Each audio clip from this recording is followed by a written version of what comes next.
Faculdade Max Planck cresceu e agora é o Centro Universitário Unimax. Eles receberam um time de grandes profissionais da educação para debater esse tema, que é um dos mais importantes em qualquer sociedade que se leve a sério. E um dos principais tópicos discutidos no encontro foi o futuro da educação à distância. O time reunido no auditório da Unimax foi realmente de muito peso.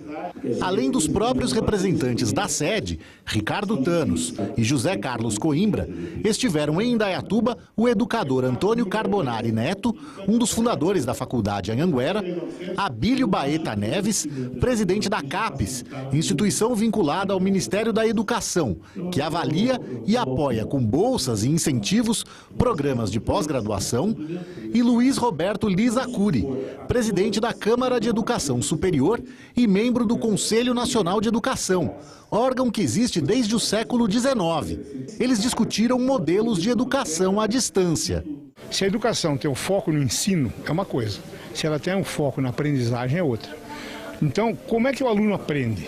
Se eu precisar responder essa pergunta, que é a que todos os grandes psicólogos no mundo fazem, o aluno aprende por esforço próprio e com a ajuda de alguém, a tutoria de alguém que saiba mais um pouco que ele. Então, eu vejo entre o saber que ele vai conquistar e aquele que vai auxiliar, a função do tutor e não mais do professor tradicional.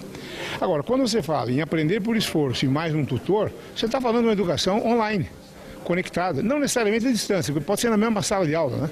Ele não precisa ter distância, mas sim ela é intermediada por outros recursos tecnológicos. Videotape, discurso e coisas, né? Você pode dar uma aula em Londres e passar a aula aqui, enfim. Você vai ter que conectar-se nesse mundo novo de uma educação online. E eu acho que o futuro é esse, um pouco presencial, um pouco online, um pouco mais para cá, um pouco mais para lá. Hoje o país possui uma regulação bastante complexa para a educação à distância. O próprio Conselho Nacional de Educação organizou uma resolução no amplo debate nacional.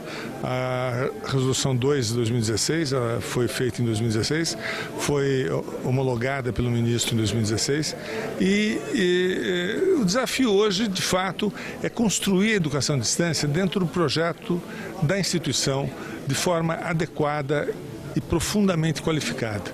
A educação à distância é um instrumento que deve ampliar a qualificação da educação presencial, que deve ampliar a incorporação de novas tecnologias para, digamos assim, diversificar e também favorecer a mais ampla inclusão de matrículas na educação superior com qualidade. O país vive uma campanha eleitoral para presidente a todo vapor. A maioria dos candidatos tem propostas claras para a educação. Mas o que incomoda esses educadores é a falta de perspectivas de investimento em pesquisa, ciência e tecnologia. É evidente que incomoda, porque isso é um equívoco de parte dos nossos candidatos, de um modo geral, da nossa elite política e dos nossos responsáveis pela economia no Brasil.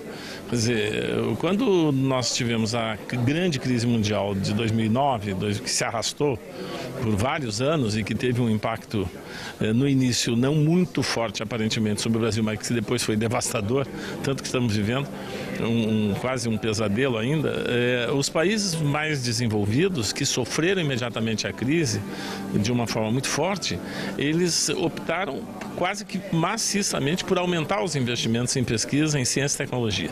Por quê? Porque eles sabiam que a saída da crise seria aumentar a competitividade das economias nacionais e isso só se daria se houvesse mais inovação, e inovação precisa de conhecimento científico e tecnológico. O Brasil faz o contrário, quer dizer, na primeira crise em que a economia é afetada, o Brasil reduz os investimentos em ciência, tecnologia e formação de recursos humanos. Para o pró-reitor acadêmico da Unimax, foi um orgulho organizar e sediar o debate. Na realidade, é um evento, eu acho, de suma importância para o caminhar das nossas instituições, Unimax, Unifage e Fagro.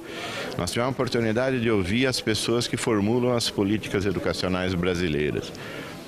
O professor Cury, que foi presidente da Câmara de Educação Superior do Conselho Nacional de Educação, o professor Carbonari, conselheiro nacional de educação, e o professor Abílio, que é o presidente da CAPES. Então nós tivemos quem formula as políticas de graduação e de pós-graduação, né? Contando mestrados e doutorados, enfim.